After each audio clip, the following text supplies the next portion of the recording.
හරි එහෙනම් අපි විභාග 3 ඩිස්කෂන් එක පටන් ගමු. දැන් මාකටිං ස්කීම් එක තියෙන්න ඕනේ ඉලෙක්ට්‍රොනික මීඩියා එකේ හරි මොකේ හරි තියෙන්න ඕනේ. මොකද ඒක නැතුව මේක වැඩක් නෑ. ඔයගොල්ලෝ උත්තර ලිපි එක තියෙන්න ඕනේ. අවශ්‍ය දේවල් සටහන් කරගන්න. මම කියන දේත් එක්ක මනස තියාගෙන ඉඳලා ඒක කොහොම කරගන්න. මම කරන්නේ කොහොම කියලා. දැන් පළවෙනි ප්‍රශ්නේ ගත්තොත් මේක තියෙන්නේ අර a cos θ දන b sin θ වගේ සමීකරණ මේ ප්‍රකාශනය. හරි. එතකොට දැන් ඒකේ කියන්නේ මේ ආකාරයට ප්‍රකාශ කරන්න කියලා. ඉතින් ඔබ දන්නවා ඒක ඒ ආකාරයට ප්‍රකාශ කරන්න නම් කරන්න ඕනේ අර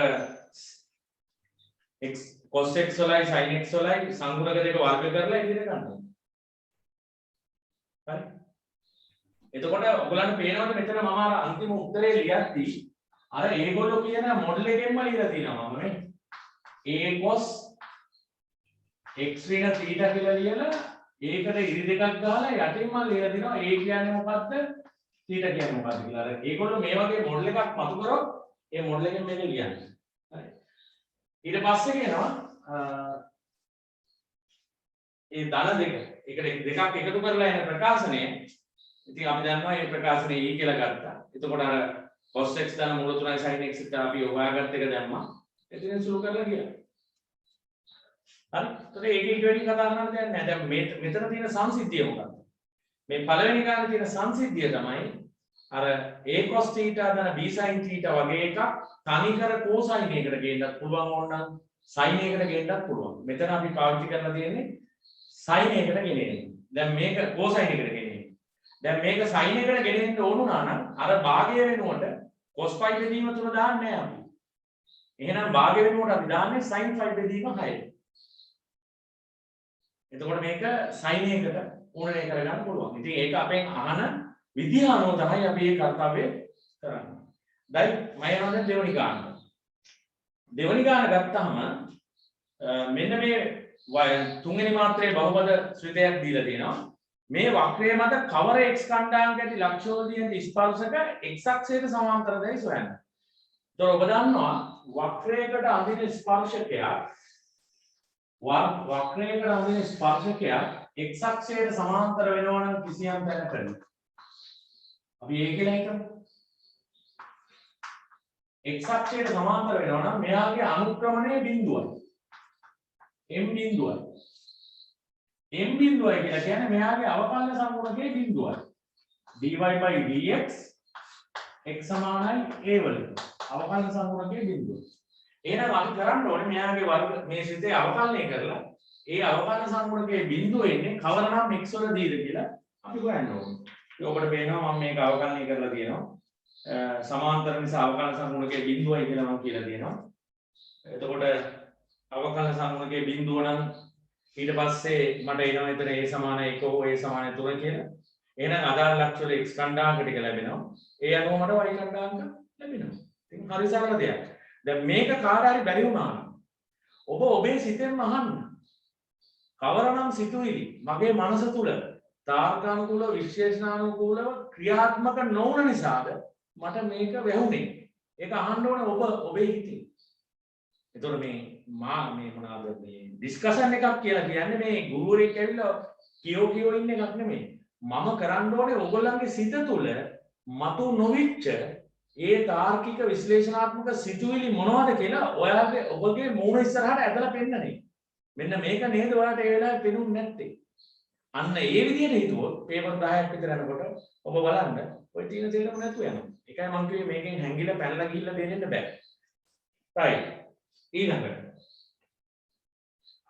ඊළඟට තුන්වෙනි ගානට ගියොත් තුන්වෙනි ගාන මේක තියෙන්නේ tan කියලා 2යි tan ඉන්වර්ස් 5න් එක ඍණ y බෙදීම 4 අගය හොයන්න කියලා.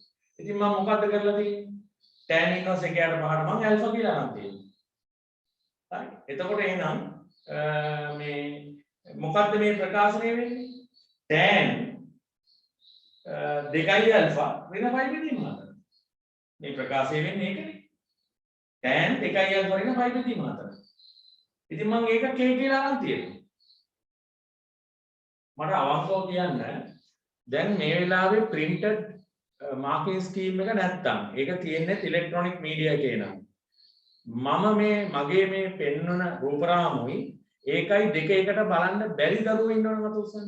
ඒ කියන්නේ marking scheme එක බලන්නත් බැලුවොත් මේක පේන්නේ මේ දෙකම එකට බලන්න බැරි මම දන්නේ නැහැ තාක්ෂණේ. මට පොඩ්ඩක් සංඥාවක් දෙන්න එහෙම බැරි කමක් තියෙනවා.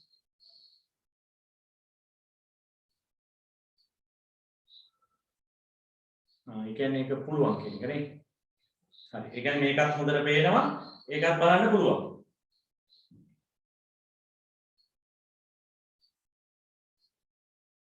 හරි. එතකොට ඒකේ මට ඔය විදිහට කතා කරන්න දෙයක් නැහැ.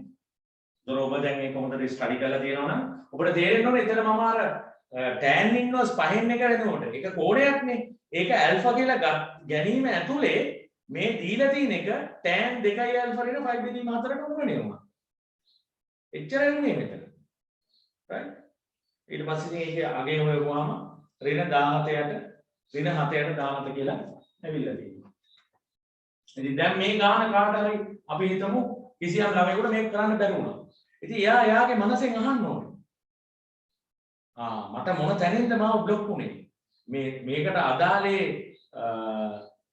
අපි ඒකට කියනවා මේකට අදාළ ඇත්තටම කියනවා නම් ඒ ඉන්සයිට් එකේ කොටස ඒ සිතුවිලි වල ඒ එකතුව ඔබට ඕපන් වෙලා නැහැ මයින්ඩ් එක. ඒකයි හේතුව. ඒක ඕපන් වෙන්නේ නැති වුනහම එතන පෙන්වන්නේ නැහැ ඔබට මනසින්. හරි.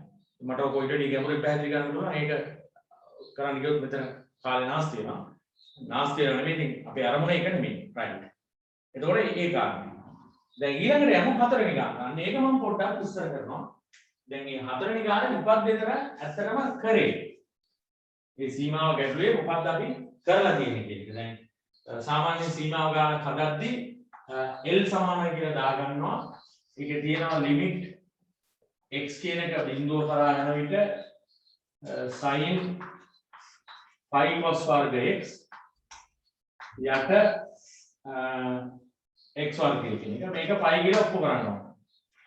දැන් ඔබ දන්නවා මෙතන මේ sin එකක් තියෙන්නේ. ඒ sin එක ඇතුලේ තියෙන කෝණය තමයි phi cos වර්ග x කියන්නේ. එහෙනම් අනිවාර්යෙන්ම මේකේ යටට phi cos වර්ග x පදයක් එන්න ඕනේ. නැත්තම් sin theta යට theta සිද්ධිය හදාගන්න බෑනේ. ඒ නිසා අපි මොකද කරන්නේ? මෙතන x බිඳුව sin phi cos වර්ග x යට අපි දාගන්නවා phi cos වර්ග x එකක් අතින්. ඒක අතින් දාගත්තේ. එතකොට ඒක කැපෙන්න phi cos වර්ග x එකක් දාගන්නවා. අර තිබිච්ච x වර්ගය යටි තියෙනවා. මේකටත් අපි ලියමු ලිමිට් x බිඳුව කියලා. එතකොට මේකට මේක කැපුණාම එන්නේ. දැන් ඔබට පේනවද sin යම් කෝණයක් තියෙනවා යට එම කෝණයම තියෙනවා. හැබැයි ලිමිට් එක එන්න ඕනේ මෙන්න මෙයා බිඳුව කරා යනවා කියන්නේ. එතකොට ඔබ දන්නවා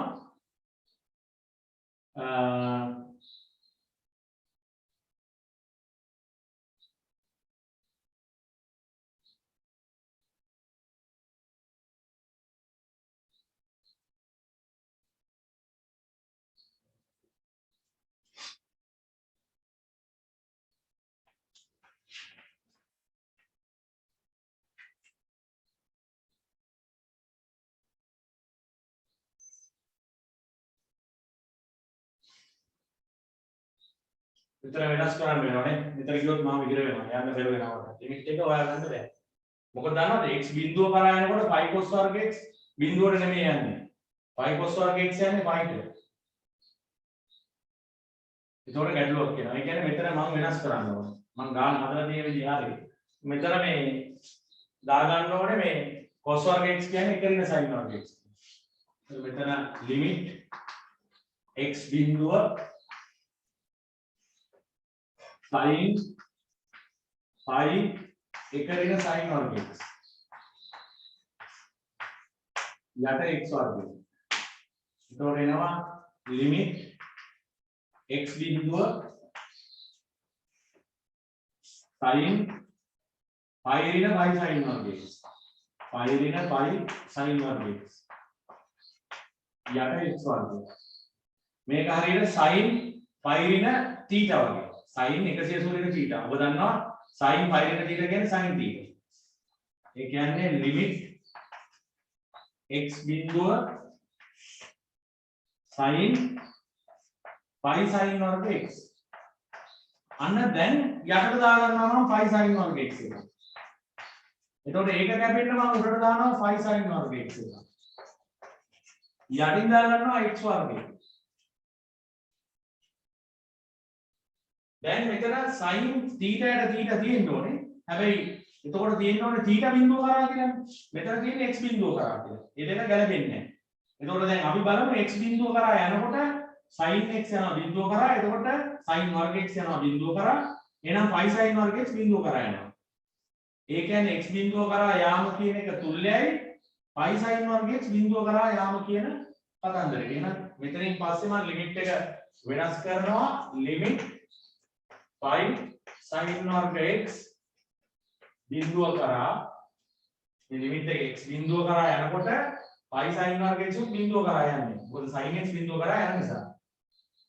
sin phi sin වර්ග x යට phi sin වර්ග x ගුණ කිරීම ලිමිට් x බිඳුව කරා මේකේ phi මට එළියට ගන්න හැකි. ඒකේ phi එළියට ගන්නවා මම.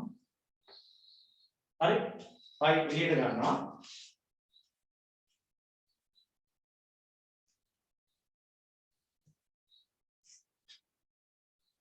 මෙතන phi එළියට ගන්නවා. එතකොට sin x යට x කියලා ලියලා ඒ ලිමිට් එකේ වර්ගයේ විදිහට ගමු අපි. ඒතකොට වර්ගයේ හරියනවා නේද? ලිමිට් එකේ වර්ගය. දැන් මේ ටික එකට සමානයි. මේ ටිකත් එකට සමානයි. ඒතර උත්තරේ phi කියලා අපිට හම්බ වෙනවා. ඒක සමානයි. ඒතර එතන සකස් කරපු විදිය මම ඒක මොනවලින්ම හැදුවා. ඔබ ඒක හොඳට ෆලෝ කරගන්න. කාරණා පැහැදිලිද කියලා මම විශ්වාස කරනවා. හරි. දැන් ඊළඟට පස්වෙනි ගානට අපි ගියොත් මේකේ පස්වෙනි ගානට ගියොත් දැන් ඔබ හිතන්න මම මේ දීලා තියෙන ගණන් A level paper එකේ ස්ටෑන්ඩඩ් ඒවා නෙමෙයි. මම ඔබට කිව්වා මේ විභාග හුරුව මේකේ නම බලන්නකෝ මගේ මේ පේපර් සෙට් එක මම නම් කරලා තියෙන විභාග හුරුව. ඒ කියන්නේ විභාගයට අපි හුරුවක් ගන්න මේක ඇවිල්ලා ට්‍රේනින් එකක්. මේකෙදි ලකුණු වැදගත් නැහැ. ඔබට පැය 3ක් තුල ලියා ගන්න බැරි වෙනවා කියන එක නෙමෙයි වැදගත් වෙන්නේ. ලියන්න ඔබ දරන උත්සාහය. ඒ තුල ඔබේ මනසේ ගොඩනැගෙන ශක්තිය. සාපන්නකය. අන්න ඉතින් ඔය කියන එක වැඩි වෙලා තියෙන්නේ මේ හරි දේ ගොඩනගන්න අමාරුයි. හරි දේට බොරුව ටිකක් මිශ්‍ර කරොත් ටිකක් ලේසි. බොරුව හොඳටම කරොත් හොඳටම ලේසි. ඔකනේ යථාර්ථයෙන් කියන්නේ. ඉතින් දැන් මේකේ මට ඔයගලම නලවනව ඉන්න බැරි නිසා තමයි මම කිව්වේ මේවා කිසිසේත් ගැලපෙන්නේ නැහැ A level paper එකේ ගන්න ඕනේ. මම මේ වෙන වැඩක් මේ කරන්නේ. ඒ ඔබ ඒක තේරුම් ගන්න. ඔබ මගේ මාකේ ස්කීම් එක බලව කරලා මේක කරනවා නම් අන්න ඒක තමයි මෙතන වැදගත් වෙන්නේ. හරි? ඒකයි මෙතන වැදගත් වෙන කාරණා. right. ඒතකොට පයන් පස්සේ ගන්න යනවා. ඒතකොට ඒකේ තියෙනවා fx කියලා ශ්‍රිතයක්. මොකද්ද තියෙන්නේ? මම මේක පොඩ්ඩක් විස්තර කරනවා. පරිමේය ශ්‍රිතයක් තියෙනවා. මොකද්ද තියෙන්නේ? x යට x වර්ගය ධන 1.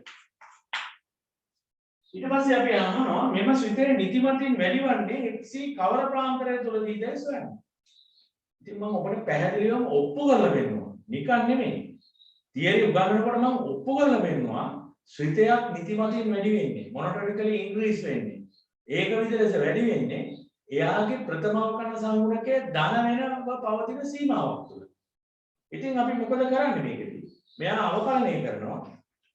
ඊට පස්සේ ඒ අවකලන සංගුණකය බිඳු වෙන තැන් හොයනවා. මොකටද මේ අවකලන සංගුණකයේ බිඳු වෙන තැන් මම හොයලා තියෙන්නේ?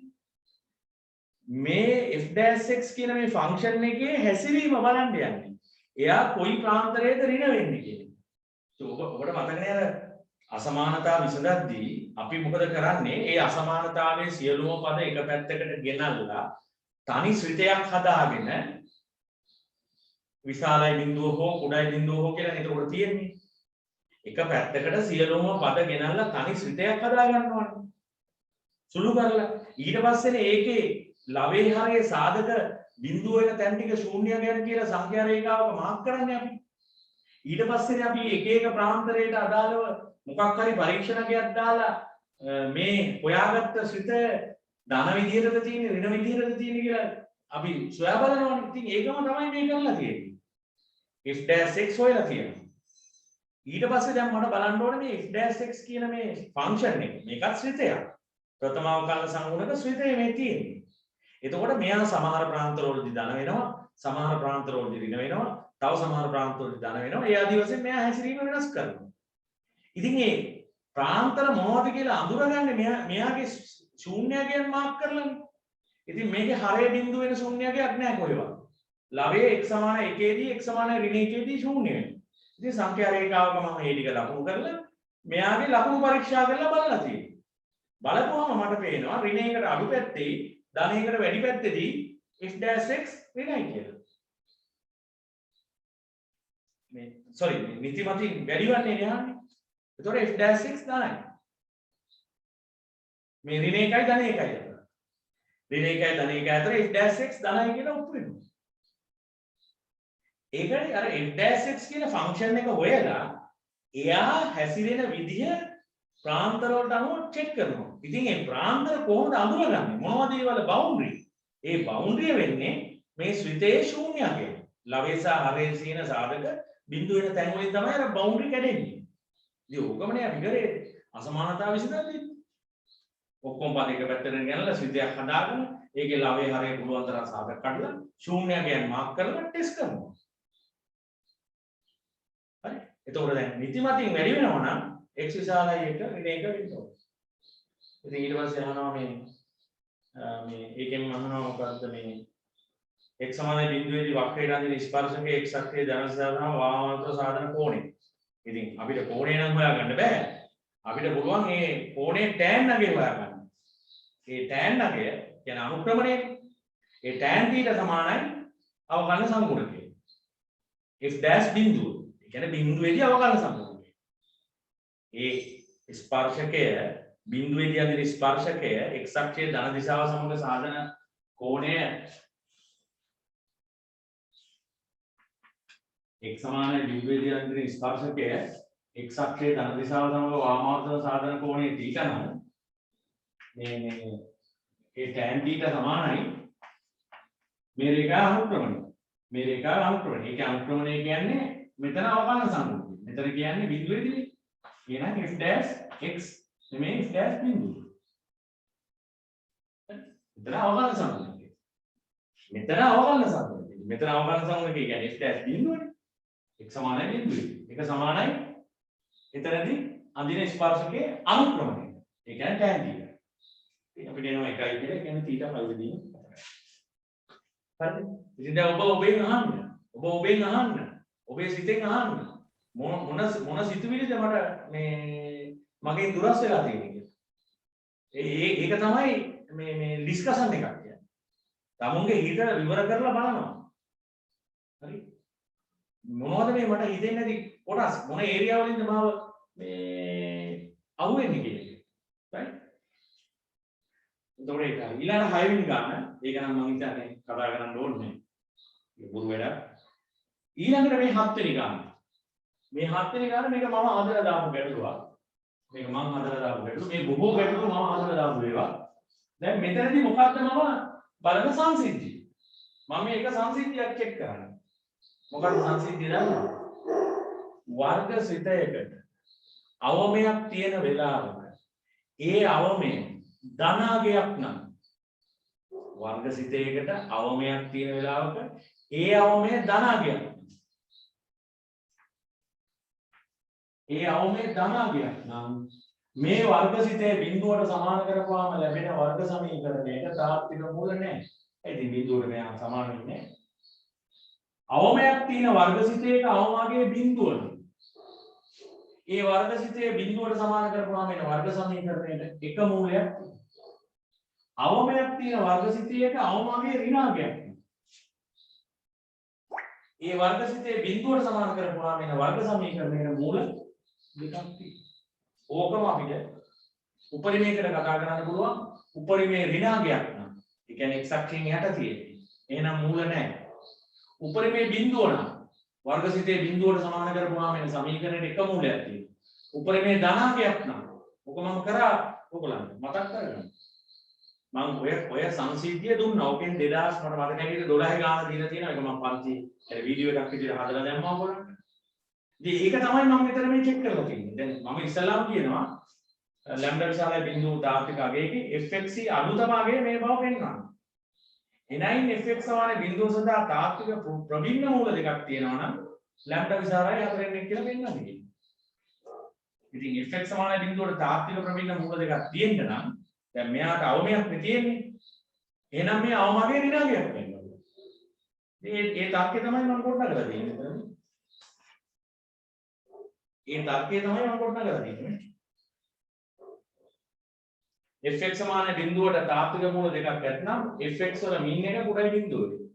එහෙනම් ඒක විසඳලා ලැම්ඩා විශාලයි 4 වෙනි. ඉතින් ඔබ දැන් අහන්න ඕනේ ඔබ හිතේ. මේක මට බැරි වුණා. මේක ඇත්තටම සෙකන්ඩ් පේපර් එකට දාන්න පුළුවන් කැලලක් තව පොඩ්ඩක් එහෙන මෙහෙට වවලා. මම මේක ෆස්ට් එකට උනනේ කියලා දෙනවා. ඇත්තටම ෆස්ට් එකටත් වැඩි. ඇත්ත කතාව කිව්වෝ. හරි. ඔබ තේරුම් ගන්න ඕනේ මම මොකද්ද මේ රිවිෂන් එකේ කරන්නේ කියලා. මේ paper class discussion එකේ මොකද්ද මම කරන්නේ කියන්නේ. හරි. ඊළඟට මේකේ 9 වෙනි ගාන. 8 වෙනි එක. 8 වෙනි එක මතක ඇති ඔබට මේ විදිය ගැටලුවක් 2015 එහෙම දීලා තිබුණා. මේක ටිකක් ළමයි හිර වෙන විදිහ එකක්. මේකේ හරියට වැඩේ දන්නේ නැති එක හොම්බෙන්න යන ගන්නවා. මේකේ අර උඩයි යටයි x ගණයෙන් බෙදුවා නම් ගානට වැඩේ සිද්ධ වෙනවා. මෙතන තියෙන ප්‍රධානම උපායශීලී පොයින්ට් එක තමයි අර ලවයේ හරයයි x ගණයෙන් බෙදෙන එක. අන්න ඒක ඇතුලේ තමයි මේක එන්නේ. ඉතින් ඒක කතා කරන්න දෙයක් නෑ. මොකද මම සොලියුෂන් එකක් දීලා මේකේ කතා කරන්න ඕන එක මම ඔබට ගොනු කරනවා අර මේක හදලා ආයෙ වෙන්න එකේ තේරුම නැහැ. ඔබ ගෙදරදී මේවා පතුරු ගහලා තියෙනවා. ඒක තමයි මෙතන අරමුණ. ඒක තමයි මේකේ අරමුණ. මේක පදනම් කරගෙන ඔබ කරන ස්ටඩි එක. මම කියනවාට ඔබ මේ පේපර් 20 කරන්න ඔයගොල්ලෝ ජනවාරි මාසෙට යනකොට යන්නේ කම්බයින් මැත්ස් වලට කිසිම බයක් නැති ළමයි පිටින්. සියල්ල ක්ලියර් වෙනවා ළමයි. ඔය පැටලිලි සහගත තැන් සියල්ල දූරින් භූත වෙලා යනවා. එක පටලැවිල්ලක් ඉතුරු වෙන්නේ නැහැ. කිසිම පටලැවිල්ලක් ඉතුරු වෙන්නේ නැහැ. තේරුණාද කියන්නේ මයින්ඩ් එක ක්ලියර් වෙලා යනවා. මාර සහනෙන්ද නේ ඔයගොල්ලෝ කම්බයින් මැත්ස් ඉගෙන ගන්නකොට. කියන දේ වදිනවා ඊට පස්සේ. බලන්නකෝ මේක මේ මාස 4 කරලා. කියන එක වදිනවා. පන්තියේ උගන්වන්නේ යම් දෙයක ඒක මීට වෙන්නේ. මොකද හේතුව අර මයින්ඩ් එකේ ගණිතමය දේවල් කැරකෙන්න පටන් ගන්න මේ අභ්‍යාසය තුළ. ඉතින් ඕක මේ මුල ඉඳලා කරන්නත් බෑ. හරි. ඒක ඔබට යම් ප්‍රමාණයක weight එකක් ඔළුවේ තුලට දීලා ඒක කරන්නේ ක්‍රමානුකූලව සිද්ධ වෙන දෙයක්. right. එතකොට මේකේ 9 වෙනි ගානේ කරන්න දෙයක් නෑ. මම හිතන්නේ ඕනෙක් කෙනෙකුට තේරෙනවා මේ 9 වෙනි ගානේ මම කරලා තියෙන්නේ මේ x වෙනි එක වතාවක් x වෙනි දෙකෙන් බෙදුව විට ශේෂය. ඉතින් ඔබ දන්නවා x වෙනි එක වතාවක් x වෙනි දෙක ප්‍රසාරණය කරපුවම වර්ගසිතයක් එන්නේ. එහෙනම් ශේෂය රේඛී සිතයක්. හරි. ඒතකොට ශේෂය අපිට බය නැතුව ax ධන b කියලා ලියාගන්න. දැන් තියෙන ප්‍රශ්නේ තමයි මෙතන ලබ්ධිය අර්ථ දක්වන්න ඕනේද නැද්ද කියන්නේ. මේවා සුපිරියට උගන්වලා තියෙනවා. මතකද ඔයගලන්ට මම කිව්වා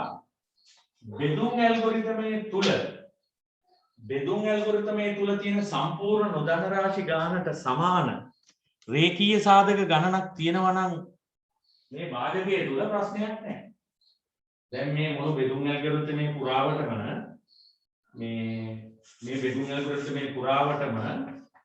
තියෙන නොදන්න රාශි සංඛ්‍යාව දෙකයි.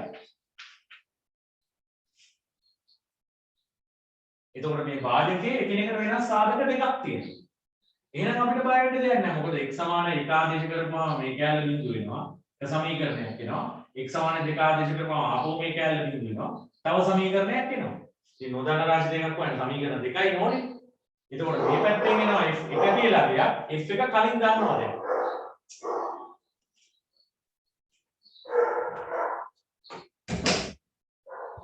f එක කලින් දන්නවා. x සමාන 1 දාපුවම f එක කලින් දන්නවා. මොකද x න් එකෙන් බෙදුවාම ශේෂය 2යි කියලා දීලා තියෙනවා. ඒ කියන්නේ f එක සමානයි 2යි. ඊළඟට x සමානයි 2 දාපුවම මෙතන f2 වෙනවා. f2 යගේ 11 වෙනවා. මොකද x න 2කින් බෙදුවාම ශේෂය f2යිනේ. ශේෂ ප්‍රමේය අනුව. ශේෂ ප්‍රමේය අනුව x න 2කින් බෙදුවාම එන්නේ ශේෂය f2නේ. එතකොට f2 සමානයි 11යි කියන වෙනවා. එතකොට මේ වැලියුස් දෙක කලින් අපි සතුව තියෙනවා. f1 සමානයි 2 කියන එකයි f2 සමානයි 11 කියන එකයි. ඒ නිසා බය නැතුව මේකේ x සමානයි 1යි x සමානයි 2යි අපිට ආදේශ කරන්න බයක් නැහැ. මොකද මේ පැත්තේ එන f1 එක දන්නවා 2යි කියලා. මේක ඇල බිඳුව වෙනවා සමීකරණයක් වෙනවා. f2 කියලා එනවා ඒක දන්නවා 11යි කියලා. මේක ඇල බිඳුව වෙනවා. ඊළඟට මේ අර කිසියම් කෝණයක් තියෙන්නේ මොන වෘත්තපාදයේද? දැන් මෙතන මට ඕන වෙලා තියෙන්නේ ඇල්ෆා ධන බීටා තියෙන්නේ මොන වෘත්තපාදයේද කියලා තීරණය කරන්න. ඕනම කෝණයක් තියෙන වෘත්තපාදයේ තීරණය කරන්න පුළුවන් ළමයි එම කෝණේ අනුපාත දෙකක අගයන් ගන්නවා. ඕනම කෝණයක් කවරනම් වෘත්තපාදයේද තියෙන්නේ කියන එක එකේද දෙකේද තුනේද හතරේද කියන එක තීරණය කරන්න නම් එම කෝණය ඇසුරෙන් මොකක් හරි අනුපාත දෙකක අගයන් දැනගත්තා නම් ඇති. මොකද මේ දෙකටම ගැලපෙන මේ වෘත්තපාදයේ මේක මේ මොකක් හරි වැරද්දක් තිබුණාද වන්ද කවුරු හරි ළමෙක් මට කිව්වා මේ මට මතක නැහැ මට කවුරු හරි පොඩ්ඩක් කියනද පුතේ මේක කොහෙන්ද දැනක වැරද්දක් තිබුණාද කියලා මේ සුළු කරද්දී මෙතන නේද අර sin alpha ධන බීටා කියන එක සමානයි sin alpha cos බීටා ධන cos alpha sin බීටා කියලා එන්න ඕනේ. ඒ තමයි cos alpha cos බීටා කියලා දාලා තියෙන්නේ. ඒතොර එතෙන්ට ආදේශ වෙන්න ඕනේ sin බීටා වලගේ. sin බීටා කියන්නේ ඍණ 4යට 5. හරි? ඒතොර එතන 5න් 3 නෙමෙයි ඉන්නේ. ඒ sin බීටා කියන්නේ ඍණ 4යට 5. ඒතොර ඍණ 4යට 5 එතන දැම්මාම ධනාගයක් එන්නේ. ඒතොර කොහොමද ධනාගයක් එන්නේ? ප්‍රශ්නයක් නැහැ. දැනුත් එන්නේ ධනාගයක්. එවිට එන්නේ ධනාගයක්. තේරුණා නේද? sin alpha ධන බීටා අන්තිම හරියේදී සමානයි sin alpha cos බීටා ධන cos alpha cos බීටා කියලා මම ලියලා තියෙන එතන sin බීටා ඉන්න ඕනේ. එතකොට ඍණ 5න් 3 වතාව ඍණ 5න් 4 කියලා එනකොට කොහොමත් එතකොට එතන ධන. ඒක කොහොමත් උත්තරේ ධන. එතකොට cosine එකක් ධනයි නම් sin එකක් ධනයි නම් අනිවාර්යෙන්ම පළවෙනි උත්තරපාදේ විය යුතුයි. එහෙනම් ඒක ඉතින් මම ආවර කරනවා. ඊළඟට දැන් මම කියොත් දෙවනි පේපර් එක. දෙවනි පේපර් එකේ B කොටසේ පළවෙනි ගාන. දැන් මේ පළවෙනි ගානේ කියන්නේ මොකක්ද කියලා ඔබ හරියට වටහා ගන්න. ඒක කියන්නේ ax වර්ගය දන bx දන c සමානයි බිඳුවේ b වර්ගයේ ඍණ 4ac සමානයි බිඳුව නම්මා පමණක්. මම එතන කළු පාටෙන් ලියලා ඉරක් ගහලා තියෙනවා. ඒ කියන්නේ මේක දිව්‍ය සම්භාව්‍ය ප්‍රකාශයක්. දෙපැත්තටම ඔප්පු කරන්න ඕන. ඒ කියන්නේ ඩබල් ඇරෝ එක මැද්දෙන් දාගෙන යන්නත් පුළුවන්. එහෙම නැත්නම් වමින් පටන් අරන් දකුණ ඔප්පු කරලා දකුණෙන් පටන් අරන් වම ඔප්පු කරන්නත් පුළුවන්. මෙතන වඩා පහසු ඒක. ඒ නිසා මම වමෙන් පටන් අරන් තියෙනවා. ඒ කියන්නේ b වර්ගයේ ඍණ 4ac බිඳුවයි කියලා හිතලා තියෙනවා ඉස්සල්ලාම. එහෙම හිතලා මම ඕගලන්ට පේනවා ඇති x සමානයි ඍණ b යට 2a කියලා ඔප්පු කරලා තියෙනවා. b වර්ගයේ ඍණ 4ac සමානයි බිඳුව කියලා ස්ටාර්ට් කරලා x සමානයි ඍණ b යට 2a කියලා ඔප්පු කරලා තියෙනවා. ඒ කියන්නේ එක මූලයනේ තියෙන්නේ. එක මූලයක් තියෙනවා කියන්නේ සමපාත මූල තියෙන්නේ. ඊට පස්සේ මම අනිත් පැත්තෙන් ස්ටාර්ට් කරලා තියෙනවා. ඒ කියන්නේ x වර්ගය දන bx දන c ට සමාන මූල තියෙනවා කියලා අරන් තියෙනවා. සමාන මූල තියෙනවා කියලා. ඒතකොට සමාන මූල තියෙනවා නම් අර ඍණ b ධන b වර්ගයේ ඍණ 4ac බෙදීම 2a සමාන වෙන්න ඕනේ. ඍණ b ඍණ b වර්ගයේ ඍණ 4ac යට 2a. මොකද ඔතන මේ ධන ඍණ මාරු වීමෙන් මූල දෙක එන්නේ. ඒතකොට මේ දෙක සමාන නම් එහෙම වෙන්න ඕනේ. එතකොට එහෙමනම් මෙහෙම වෙන්න ඕනේ. එහෙනම් b වර්ගයේ ඍණ 4ac බිඳුව වෙන්න ඕනේ. එහෙනම් ඔබට පේනවා 1 හා 2 අනුව අනිවාර්ය හා ප්‍රමාණවත් අවශ්‍යතාවය දෙපැත්තට මම ඔප්පු කරලා දෙනවා. ඔබ ඩබල් ඇරෝ එකකින් ඔප්පු කරන්න අමාරුයි. ඒ කියන්නේ මම ඔබට උගන්වන්න ඕන කිව්වා ඩබල් ඇරෝ එක සමහර තැන්වල වැඩ කරන්නේ නැහැ කියලා. අර දීප්ත සමානතාවය දාලා දෙපැත්තට ඔප්පු කරලා මම පෙන්නලා තිබුණේ මතකද දිය සම්භාව්‍යව ගන්නවා. ඒක මෙතෙන්ට සෙට් උන්නේ නැහැ. ඒ නිසා දෙපැත්තට ගිහින් තියෙනවා. දැන් ඊට පස්සේ මම කියනවා ඒකේ රෝම ඉලක්කම් දෙක කොටසේ මෙන්න මේ කියන වර්ගජ සමීකරණයේ කිසිසේත්ම සමාන මූල තිබිය නොහැකි බව පෙන්වනවා. ඒ කියන්නේ මෙයාගේ b වර්ගයේ ඉන්න 4ac පාර්ට් එක never equal to 0 නේ. හරි. කොහොමද ඒක පෙන්නලා තියෙන්නේ? ඉස්සලා මෙයා සාධාරණ ස්වරූපයට ගෙනල්ලා තියෙනවා. ඔබ බලන්න. ඊට පස්සේ යාගේ ඩෙල්ටා ලියලා තියෙනවා මම. ඊට පස්සේ මොකද්ද කරලා තියෙන්නේ? ඒ ඩෙල්ටා බලන්න පූර්ණ වර්ග දෙකක ඓක්‍යයක් විදිහට ලියලා තියෙනවා මම. ඩෙල්ටා සමානයි a ඍණ 1 වර්ගය ධන 4යි b වර්ගය. දැන් ඔබ දන්නවා මෙතන a කියන්නේ මෙතන කියන හැටියට a කියලා කියන්නේ බිඳුවට අසමාන වූ නියතයක්. එහෙනම් මේ කෑල්ල විශාලයි හෝ සමානයි බිඳුවයි සියලු a අද්දාර සඳහා. හැබැයි b කියන්නේ බිඳුව නෙමෙයි කියලා දීලා තියෙනවා. මේක දීලා තියෙන එක දැනක b අසමාන බිඳුව. එහෙනම් මේ කෑල්ල කෙලින්ම විශාලයි බිඳුව. ධන 4යි. එහෙනම් මේ මුළු එක අනිවාර්යෙන්ම ධන. ඒ කියන්නේ ඩෙල්ටා විශාලයි බිඳුව. तो डेल्टा विशाल है बिंदु और किसी से इसमें समान मूल दिए हुए हैं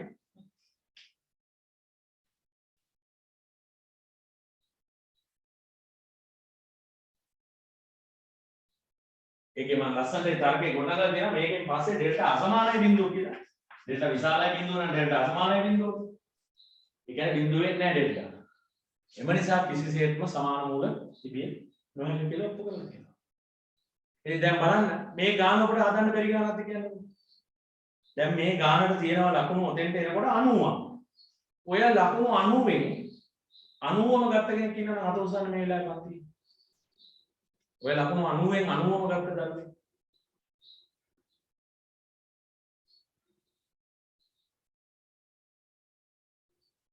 දැන් ඔබ හිතන්න ඔබට මේකට සමාධිය හැකිද කියලා. ඒතර ඔබ හිතන්න මගේ කොහෙද ෆෝල්ට් එක තියෙන්නේ මම. මයින්ඩ් එක ක්ලියර් නෑ නේද? ඉගෙන ගත්ත දේවල් වල ලින්ක් එක හරියට ඔළුවේ නෑ නේද? ඉතින් ඒකට තමයි මේ වැඩේ කරන්නේ. අද ඉඳලා වහා පටන් ගන්න. පේපර් එකෙන් පේපර් එකට ස්ටඩි කරන්න. දැන් සුමානයක් යනවා නම් ස්ටඩි එකට දැන් 2020 ගේ ළමයි දවස් දෙකෙන් තුනින් ඉවර කරනවා. ඉස්සර සුමානයක් ගත්තා. දැන් ඒගොල්ලෝ දවස් දෙකෙන් තුනින් ඉවරයි. ඒ කියන්නේ දැන් බලලා අප්ඩේට් වෙලා දැන් පේපර් 50ක් විතර කිප් වෙනවානේ. හරි. ඉතින් ඊගොල්ලන්ට දැන් මේකේ අස්සම් මුල්ලක් නෑර මහසිටයට ඕකේ. ඉතින් අර මම කාලයෙන් එහෙම හිර කරනවා. එතකොට ඒගොල්ලන් ලකුණු 90 ගණන් වලට යන්න බෑ. ඉතින් 80 ගණන් වල තමයි උඩරිම කැලකෙන්නේ. 85 80 78 79 කැලකෙනවා. හැබැයි ඒගොල්ලන්ට මේ ඒ ලෙවල් පේපර්ස් මම මේ දවස්වල ඒගොල්ලන්ට සමගාමී වෙනවා. ඒවයි දානවා මගේ ලකුණු වලට 10 12 පිළිගන්න. ඉතින් ඒකට හේතුව මම හිතාමතා පොඩ්ඩක් කාලයෙන් එහෙම චුට්ටක් ලොකෝඩර් මේ පොඩ්ඩක් ඉර කරනවා. හරි. ඒ කියන්නේ දේවර එක යම් මට්ටමකින් අපිට එහෙම දුන්නොත් කියලා තියෙන බයද පොඩ්ඩක් පොඩ්ඩක්. ඒ කියන්නේ මීටර් 100 දුවන්න පුළුවන් නම් විනාඩි 15න් මම ඒක සෙට් කරනවා නිකන් 13ට දුවන්න වගේ. ලොකෝඩර් නෙමෙයි. මේක එහෙම නෙමෙයි මේක කරකෝල අතාරිනවා කියලා. දැන් මේක ඕන කෙනෙකුට කරන්න පුළුවන් කියලා. හරි. දැන් බලන්න මේක ඊළඟ පාර්ට් එක. පස්වෙනි මාත්‍රයේ බහුපදයක් තියෙනවා. ඒකේ නොදන්න අකුරු දෙකක් තියෙනවා. අතන x වර්ගයේ දින එක තියෙනවා. එතකොට ඒක x දින එක x ධන 1 කියලා ගත්තා. ඉතින් බලන්න හරි ලකුණු කීයද මේකද? ලකුණු 60ක්. හරි. ඉතින් දැන් මේකේ අරක x දින එක x ධන 1 කියලා සාධක දෙක කඩලා එතෙන්ට ආදේශ කරන්න පුළුවන් x සමාන 1 x සමාන ඍණ 1 ආදේශ කරපුවාම a b වලින් සමීකරණයක් වෙනවා. ඒක විසඳුවට පස්සේ මේ ස්විතේ එනවා. හරිද? ඊට පස්සේ මේ ගානේ ලස්සන පොයින්ට් එකක් තියෙනවා. අර fx කියලා දීලා ඉන්න කෙනෙක් ඉන්නේ අර ලබ්ධිය. දැන් මේකට අදාළව ලබ්ධියනේ ඔය fx කියලා තියෙන්නේ. භාජ්‍ය නෙමෙයිනේ. අන්නේ ලබ්ධිය x ධන දෙකෙන් බෙදුවාම එන ශේෂය මොකක්ද කියලා. ඉතින් ළමයි fx කියලා තියෙන මොන මනිලව බහුපදයක් හරි ගමන් නැහැ. x ධන දෙකෙන් බෙදුවොත් ශේෂය f ඍණ දෙකනේ. ඉතින් ශේෂය f ඍණ දෙක කියලා අපි දන්නවනේ. හරිද? ඔය fx කියන එක කෙනා කවුරු වුණා? එයා x ධන දෙකෙන් බෙදුවොත් ශේෂය f ඍණ දෙක. එහෙනම් දැන් අපිට හොයන්න ඕනේ f ඍණ දෙක. ඉතින් f ඍණ දෙක මේකෙන් කොහොමද හොයාගන්නේ? මේකෙන් f ඍණ දෙක හොයාගන්න නම් x සමානයි ඍණ දෙක ආදේශ කරන්න බෑ මේකේ. ඉතින් මේ ab සිම්පල් ab දන්නවනේ දැන්. ඒ කියන්නේ මුළු බෙදුම් ඇල්ගොරිතමේ fx අර අනිත් හැමදැනම දන්නවනේ. ඉතින් මොකද කරන්න තියෙන්නේ? ඒ සිම්පල් ab ආදේශ කරලා මේක නැවත ලියලා x සමානයි ඍණ දෙක ආදේශ කරනවා. අත උස්සන් මේක ලකුණු 60 ගත්තා. අත උස්සන් මේක ලකුණු 60 ගත්තා. මට බලන්න ඕනේ. ජයින්දු තාරක, ජනෝලි, කේශනී, විමුක්ති, ලක්නා, කවුමුතු, ගාවින්, ගියන්න. ඉතින් ඔබම කියන්න මේකට මට සමාව දෙන්න පුළුවන්ද කියලා? බෑ. සමාවක් දෙන්න බැහැ ළමයි. ඔබ ඔබෙන් අහන්න කොහෙද ප්‍රශ්නේ කියලා. ඔබ හොයන්න. right? එහෙනම් අපි යනවා ඊළඟ එකට. හරි? දැන් මම යනවා දෙවෙනි ගානට. මේ දෙවෙනි ගානේ මේ ඇත්ත වශයෙන්ම ඉතින් මේකේ මට මේක පැහැදිලි කරන්න කියලා දැනක් නැහැ ඉතින්. දැන් ඇත්ත කතාව ගත්තොත්. ඒ කියන්නේ ඔබට තේරෙනවා මොකද්ද මම මෙතන කරලා තියෙන්නේ කියලා. විශේෂයෙන් ගත්තොත් අර පළවෙනිම ඔප්පු කරන්න තියෙන එක. ඉතින් දැන් මේකේ මට ලියන්න දෙයක් නැහැ ඇත්තට. මම අංග සම්පූර්ණව මේක කරලා තියෙන්නේ. ඊළඟට මේකේ කියනවා කතාව සිම්පල් x වලගේ 3යි යට 2යි වෙන විට dy dx 2යි dලු. ඉතින් එහෙමනම් මම අර ඔප්පු කරපු එකට ඒක ආදේශ කරලා තියෙනවා. හැබැයි එතන පොඩි ප්‍රශ්නයක් තියෙනවා. මේ අර ඒකේ වැරද්දක් තියෙනවා. අතන a වර්ගයේ ධන b වර්ගයේ එන්න ඕනේ. අර මෙන්න මෙහෙම කියන වාක්‍යයක් තියෙනවා. හැබැයි ඒක බලපාලා නැහැ උත්තරේ. 3යි b ඍණ 2යි a වතාවක් 2යි b ධන මෙන්න මෙතන a වර්ගයේ ධන b වර්ගය y සමානයි බිඳුව. හරි? එතකොට මේ ඔතන එනවා x වලගේ 3යි යට 2යි a විට මේ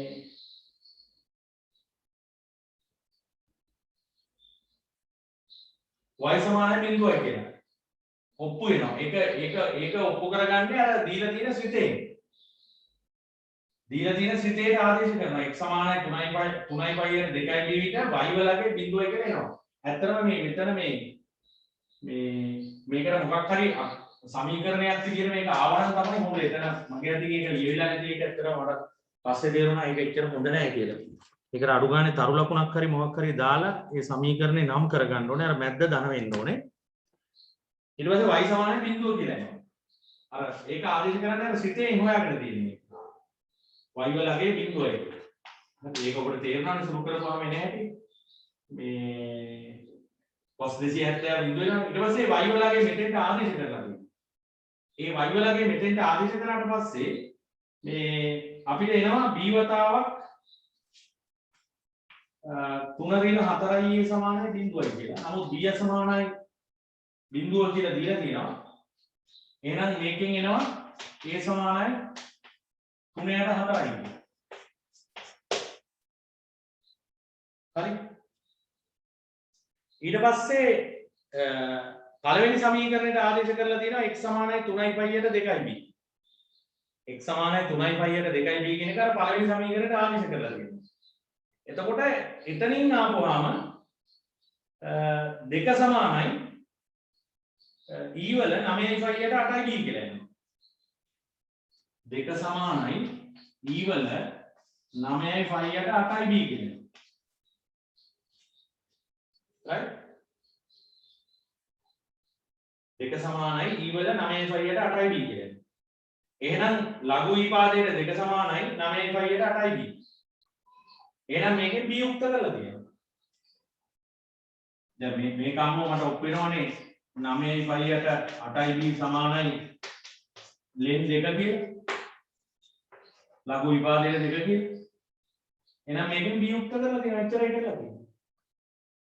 තේරෙනවද? ඉතින් දැන් මේ ගැටලුව දැන් මම එක දෙයක් කියන්න තව දෙයක්.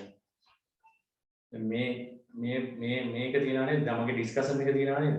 ඩිස්කෂන් එකෙන් පස්සේ මේ පේපර් එකට ආයෙ උත්තර ලියලා ලකුණු දාපු ළමයිනුත් හිටියා. ඔබ ඒක මතක තියාගන්න. හැබැයි ඒ කිසිම ළමෙක් B එකෙන් පල්ලෙහා එකක් ගත්තේ නැහැ. ගොඩක් දක්ෂ අය නෙමෙයි. ඒගොල්ලෝ දැනගෙන හිටිය ඒගොල්ලන්ගේ ප්‍රමාණය. ඒගොල්ලෝ දැනගෙන හිටියා මට මහන්සිලා තමයි මේක ගන්න පුළුවන් කියලා. සමහර ළමයි හිටියා. දැන් ඇත්තටම මගේ මේ පේපර් ක්ලාස් එකේ මම වැඩවලට එක දරුවෙක් ගත්තා. එහෙම කෙනෙක් තමයි මම ගත්තේ. මොකද මම ගරු කරන්නේ ගොඩක් වෙලාවට hard working මිනිස්සුන්ට. දක්ෂයා කොහොමද දක්ෂයි යාට. ගරු කරන්නේ නෙමෙයි වැරදි වචනයක් කිව්වේ. මම මේ දක්ෂයා කොහොමද දක්ෂයි. අපි යාට උදව් කරන්න ඕනේ ටිකයි. යාට මහා ගොඩවල් උදව් කරන්න දෙයක් නැහැ. යාට ලොකු එෆර්ට් එකක් දාන්න නැහැ. ඒගොල්ලෝ පෙර ආත්මවලින් කරපු ප්‍රැක්ටිස් එකක් තියෙනවා. ඒගොල්ලෝ දවස් ගාන ඇදලා දානවා ඒක තියෙනවා. හරි. නමුත් මාර අමාරුවෙන් මේවා ගන්න කට්ටියක් ඉන්නවා. මම මගේ ඩිස්කෂන් එකෙන් පස්සේ දෙවෙනි වතාවටත් උත්තර ලියපු ළමයි ඉන්නවා. දැනටත් 2021 ඉන්නවා එක ළමයෙක් රාජකීය විද්‍යාලේ. එයා පිටින් රාජකීය විද්‍යාලයට ගිහින් ලකුණු 20 ගණන් 30 ගණන් වල හිටියේ. දැන් ඉන්නවා ලකුණු 60 ගණන් වලට ඇවිල්ලා මගේ වේවරවල. මාර මහන්සි ඉගෙන ගන්න. හරි. ඉතින් ඒකයි මට කියන්න තියෙන්නේ. ඉතින් ඒක ඔබාට තියෙන දෙයක්. හරි. ඊළඟට මේකේ තුන්වෙනි ගාන. තුන්වෙනි ගාන නෑ sorry අරකේ B කොටස. ඒකේ B කොටස. දැන් මේ B කොටසේ මේ වක්‍රය අනුරේඛනය කිරීම ගැන මම මෙතන කතා කරන්න යන්නේ ඒක පැහැදිලිව තියෙනවා. වක්‍රය අනුරේඛනය කිරීම ගැන මම මෙතන කතා කරන්න යන්නේ ඒක එතන පැහැදිලිව තියෙනවා. හරි? ඒක එතන පැහැදිලිව තියෙනවා. ඒතකොට එතන වක්‍රය අනුරේඛනය කරද්දී ඒ පියවර දෙක ගිහින් තියෙනවා. දැන් ඊට පස්සේ අර ඒ වක්‍රය ඇසුරෙන් අහන ප්‍රශ්නේ. වක්‍රය ඇසුරෙන් අහන ප්‍රශ්නේ. දැන් සාමාන්‍ය වක්‍රයක් ඇඳලා අහන්න පුළුවන් ප්‍රශ්න වර්ග දෙකක් තියෙනවා. එක්ක සමීකරණයක මූල. එක්ක සමීකරණයකට තියෙන්න පුළුවන් මූල සංඛ්‍යාව. එහෙම නැත්නම් අසමානතාවයක විසඳුම. මම හිතන්නේ පළවෙනි පියවර පේපර් එකේ අපි අසමානතාවයක් විසඳුවා. දැන් මෙතන තියෙන්නේ වර්ග සමීකරණයක විසඳුම. ඕක අසමානතාවයක් වුණා. සමීකරණයක් වුණත් මොනවා වුණත් කරන්න තියෙන එක දෙයයි ළමයි. අපි ඇඳලා තියෙන සමීකරණයේ අදාළ ඒ ශ්‍රිතය එක පැත්තකට එන විදිහට මේක සුළු කරන්න. ඒ දීලා තියෙන අසමානතාවය හරි දීලා තියෙන සමීකරණය හරි අපි සුළු කරන්න ඕනේ. අපි ඇඳලා තියෙන වක්‍රයේ සමීකරණය එක පැත්තකට එන විදිහට. දැන් ඔබට මෙතන පේනවා මේකේ ලැම්ඩා උස්ත කරපුවාම 3x ඍණ 5 යට x වර්ගයේ ඍණ 1 කියලා එනවා. මේ තියෙන්නේ අපේ fx කියන සිද්දේ. එහෙනම් fx සමානයි ලැම්ඩා කියන සමීකරණය තමයි දැන් මෙතන ක්‍රියාත්මක වෙන්නේ. ඉතින් අපි බලන්න ඕනේ මේ fx සමානයි ලැම්ඩා කියන සමීකරණයට තාත්වික සමපාත මූල තියෙන්න නම් ඒ කියන්නේ මේ fx සමානයි ලැම්ඩා දැන් ඔබ දන්නවා fx සමානයි ලැම්ඩා කියන්නේ තිරස් රේඛාවක් නේ. fx සමානයි ලැම්ඩා කියන්නේ තිරස් රේඛාවක්. ඒතකොට මේකෙදී ඒ fx ලැම්ඩා කියන එකට සමාන වෙන අවස්ථාවේ එක විසඳුමක් තියෙන්න නම් ඒ කියන්නේ මේ fx ට එක විසඳුමක් තියෙන්න නම් හරි එතකොට කැපෙන තැන් දෙකක් තියෙන්න බෑනේ වක්‍රේ. දැන් ওই තිරස් රේඛාව ඇඳාම දෙපොළකදී කැපුණොත් fx සමානයි ලැම්ඩා සිද්ධ වෙන x අගයන් දෙකක් පවතිනවනේ. මම කියන එක තේරුණාද දැන්? දැන් හිතන්න දැන් ওই වක්‍රේ මෙහෙමනේ තියෙන්නේ. ඔය වක්‍රේ මෙහෙම තියෙන්නේ. දැන් අපි හිතමු fx සමානයි ලැම්ඩා කියන රේඛාව මෙහෙම ඇඳුනා කියලා. දැන් ඔය fx සමානයි ලැම්ඩා මෙහෙම ඇඳුනොත් fx සමානයි ලැම්ඩා වෙන තැන් දෙකක් තියෙනවා. එතකොට ඊට අදාළ x අගයන් දෙකක් තියෙනවා. ඒ කියන්නේ ඔය සමීකරණයට විසඳුම් දෙකක් තියෙනවා. හරි? දැන් මෙහෙන් ඇඳුනා කියලා හිතන්න. ඔහොම උඩින්. ඒතකොට විතර ගෑවෙන්නේ නැවත තුන. එතකොට කිසිම තැනක fx වල අගය ලැම්ඩා කියන මේ fx මේ ලැම්ඩා කියන අගයට සමාන වෙන්නේ නැහැ. ඒ කියන්නේ මේ සමීකරණයට මූල නැහැ කියන එක. එතකොට එක තාත්වික විසඳුමක් එන්න නම් මේ අඳින තිරස් රේඛාවෙන් ස්පර්ශ වීමක් සිද්ධ වෙනවා. එතකොට මේක ස්පර්ශ වෙන්න පුළුවන් තැන් දෙකක් තියෙනවා. එකක් මේ මුදුනේ ස්පර්ශ වෙන්න අඳින්න පුළුවන්. එතකොට ලැම්ඩා වලගේ භාගයයි. අනිත් එක මේ අවමාගේ ස්පර්ශ වෙන්න අඳින්න පුළුවන්. එතකොට ලැම්ඩා වලගේ 9ට 2යි.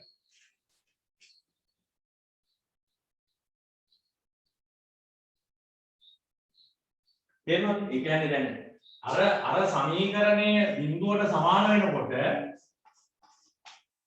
fx වලගේ ලැම්ඩා වීමට උණණය වෙනවා. මේ සමීකරණයේ බිඳුවට සමාන වීම මේ උණණය වෙනවා fx සමානයි ලැම්ඩා. එතකොට මේකට තියෙන එක උත්තරේ නම් මේ සමීකරණේ එක උත්තරයක් තියෙනවා. මේකට උත්තර දෙකක් තියෙනවා නම් මේ සමීකරණේ උත්තර දෙකක් තියෙනවා කියන්නේ. තේරුණාද ගන්න? ඉතින් ඒක එතනින් අමාරුයි. ඊළඟට මේ අර උපරිම අවම කතන්දරේ. ඉතින් මේකේ මම මේක ව්‍යුහගත විදිහට තියෙන. අතර මේක මේ මම මොකක් හරි මොඩල් පේපර් එකකින් ගත්ත ගානක් මේක කවුරු හරි මේ මොඩල් පේපර් එකකින් ගත්ත එකක්. දැන් මේකේ ගෝලයක පෘෂ්ඨීය වර්ගඵලයෙන්ම දැනගෙන ඉන්න ඕනේ. ගෝලයක පෘෂ්ඨීය වර්ගඵලය කියලා කියන්නේ 2πr වර්ගය. ගෝලයක පෘෂ්ඨීය වර්ගඵලයනේ 2πr වර්ගය. දැන් ඒවා එහෙම දන්නේ නැත්නම් ඒ වෙලාවට අහන්න ඕනේ. ඔය ඔලවල ඉගෙන තියෙනවා.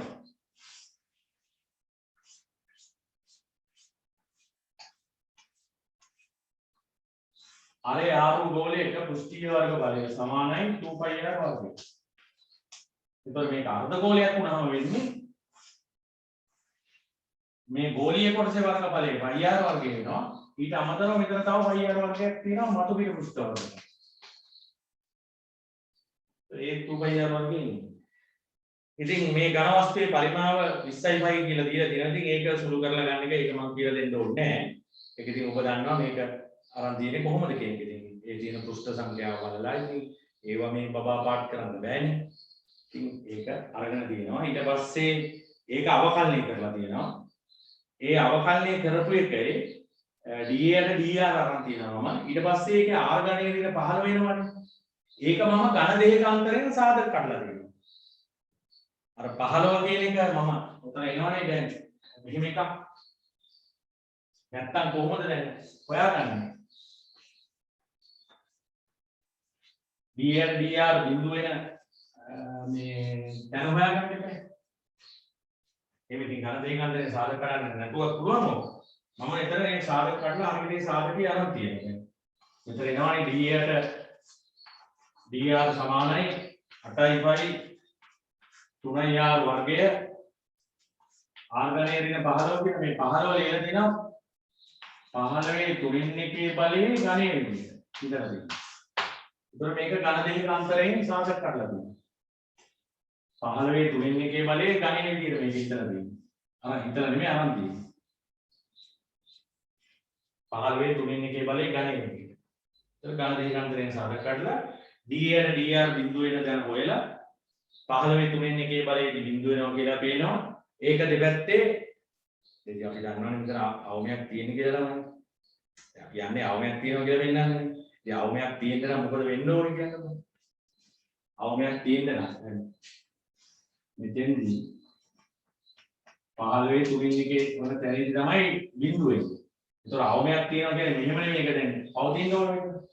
ඒ කියන්නේ මේ පැත්තේ අවකලන සම්මුණකේ ඍණ වෙන්නේ.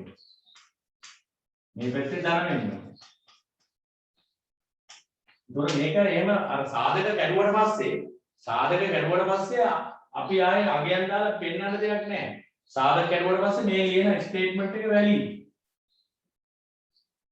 හරිද? ඉතින් අවමයක් තියෙනවා කියලා දෙනවා. ඉතින් එච්චරයි. අත උස්සන්න බලන්න ඕක ගත්තා.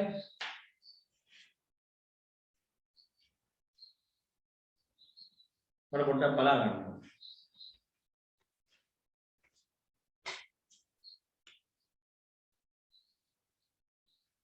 චමත් විමුක්ති ජයින්දු සයුනි කවුන්තු රයිට්. තා පොඩ්ඩයි තියෙන්නේ.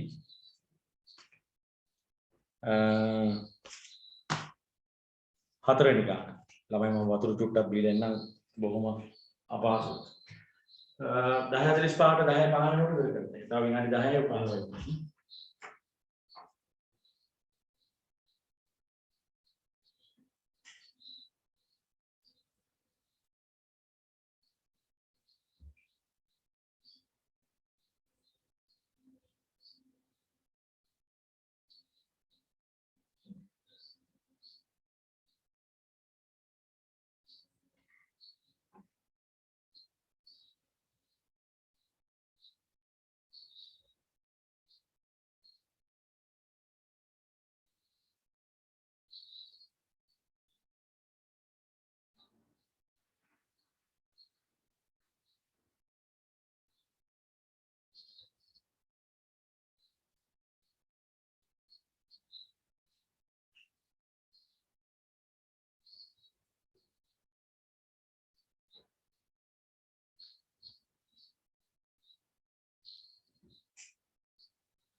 හරිනේ හරි අපි යනවා ඊට පස්සේ හතරවෙනි ගානට නෑ ඒක B කොටසක් තියෙනවා ඒක ඉතාලම වැදගත් තාම අද වෙනකන් කම්බයින්මන්ට්ස් වල ඇහුවේ නැහැ නේද අද වෙනකන් ඇහුවේ නැහැ මේක මොකක්ද අසමානතාවයක් විසඳීමට ලඝු මේ අවකලනය පාවිච්චි කරන්නේ අසමානතාවයක් විසඳීමට අවකලනය පාවිච්චි කරන්නේ අද වෙනකන් මේ ඇහුවේ නැහැ හරි කොහොමද ඒක කරන්නේ දැන් මෙතන ඒක අතිශය වැදගත් කාරණයක් දැන් ඒක කියනවා මේක මම විස්තර කරනවා ලඝු ඊපාදයට එක ධන x කියන එක අඩුයි කියලා ඔප්පු කරන්න කියනවා x වඩා x විසාරයේ බිඳුව විතර. ඒ කියන්නේ x වලගේ ධනාගයන් වලදී x ධනාගයන් වලදී මෙන්න මේ ලඝු ඊපාදයේ එක ධන x x වඩා අඩුයි කියලා. මේ වගේ අවස්ථාවකදී අපි කරන්නේ දැන් මේක ඇත්තටම වෙන අසමානතා වෙන සිද්ධාන්ත වලින් මේක ඔප්පු කරන්න බෑ. මේක VGව විසඳන්න බෑ. හරි? ඒතර මේක අවකලනයෙන් තමයි අපි විසඳන්නේ. කොහොමද අවකලනය විසඳන්නේ? ටිකක් දිග ක්‍රියාවලිය. අපි කරන්නේ මේක එක පැත්තකට අරගෙන ත්‍රිත්‍යයක් හදා ගන්නවා. ලඝු විපාදයට එක ධන x ඍණ x කුඩයි බිඳුව.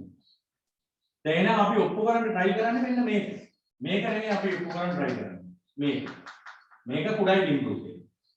මෙන්න මේ ෆන්ක්ෂන් එක x ධනාගයන් ගන්න වෙලාවේ කුඩයි බිඳුව කියලා. හරි? ඒකෝර අපි ගන්නවා මේක y කියලා. ලඝු විපාදයට එක ධන x ඍණ x ඊට පස්සේ අපි මේක අවකලනය කරලා බලනවා අවකලනය කරපුවාම මට එනවා මේක අවකලනය කරපුවාම මට එනවා ඍණ x යට එක ධන x කියලා මේ dy by dx මට හම්බ වෙනවා මම මේක විස්තර කරනවා ටිකක් තව ගණන් දෙක තුනක් මගේ පේපර් වල තියෙනවා මේකෙන් ඍණ x යට එක ධන x කියලා මට ලැබෙනවා දැන් x කියන්නේ ධන රාශියක් නිසා මේක කොහොමද ධන මේක ධන ඒතර මුල් එක ඍණ වෙනවා. මාත්‍රි සාධ්‍යයක් x විසාරයි බිඳුව නිසා. එහෙනම් අපිට ඔප්පු වෙනවා මේ ශ්‍රිතයේ අවකලන සංගුණකේ ඍණයි කියලා මේ x ධනාගයන් ගන්න. ඒ කියන්නේ එහෙනම් මේ ශ්‍රිතය අඩු වෙන ශ්‍රිතයක් විදියට තියෙන්න ඕනේ නේද? x වල ධනාගයන් වල. ඒ අඩු වෙන ශ්‍රිතයක් විදියට තියෙන ඉඳලා මේ ප්‍රථම අවකලන සංගුණකේ ඍණයි කියන්නේ මේ ෆන්ක්ෂන් එකේ නම් අඩු වෙන ශ්‍රිතයක් විදියට තියෙනවා. x වල ධනාගයන් වල. ඒ කියන්නේ x අක්ෂයේ ධන පැත්තේදී මේ ශ්‍රිතය අඩු වෙන ශ්‍රිතයක් විදියට තියෙනවා. ඇයි? අවකලන සංගුණකේ ඍණනේ x විසාරයේ බිඳුව වෙනකොට. right අඩු වෙන ශ්‍රිතයක් විදියට තියෙනවා. එතකොට දැන් මෙයාට අඩු වෙන්න පුළුවන් ආකාර තුනක් තියෙනවා. එකක් තමයි බිඳුවේදී මෙයා ධනාගයක්ව තිබිලා ඊට පස්සේ අඩු වෙනවා. ඒක විදියට. ඊළඟට x සමානයි බිඳුවේදී මෙයාගේ බිඳුව තිබිලා අඩු වෙනවා. ඒ තව විදියක්. x සමානයි බිඳුවේදී මෙයාට ඍණාගයක් තිබිලා අඩු වෙනවා. ඒ තව විදියක්. මෙයාට අඩු වෙන්න පුළුවන් ක්‍රම තුනක් තියෙනවා. x සමානයි බිඳුවේදී මෙයා ධනාගයක් තිබිලා අඩු වෙන්න පුළුවන්. x සමානයි බිඳුවේදී මෙයාට බිඳුව තිබිලා අඩු වෙන්න පුළුවන්. x සමානයි බිඳුවේදී මෙයාට ඍණාගයක් තිබිලා අඩු වෙන්න පුළුවන්. දැන් අපි හොයලා බලන්න ඕනේ ඔය තුනෙන් කොහොමද වෙන්නේ කියලා. හරි? ඉතින් ඒ සඳහා අපිට වැදගත් වෙනවා x සමානයි බිඳුව වෙනකොට මේ ෆන්ක්ෂන් එක ධනද බිඳුවද ඍණද කියලා වෙන්නේ. ඒ කියන්නේ මේ වගේ තැනකද තියෙන්නේ මේ වගේ තැනකද තියෙන්නේ මේ වගේ තැනකද තියෙන්නේ. ඒ නිසා තමයි මම අර x සමානයි බිඳුව එක y හොයලා තියෙන්නේ. y හෙව්වාම බිඳුව. ඒ කියන්නේ ඔය ෆන්ක්ෂන් එක මෙහෙම නෙමෙයි තියෙන්නේ. මෙහෙම තියෙන්නේ නැහැ මෙහෙම තියෙන්නේ.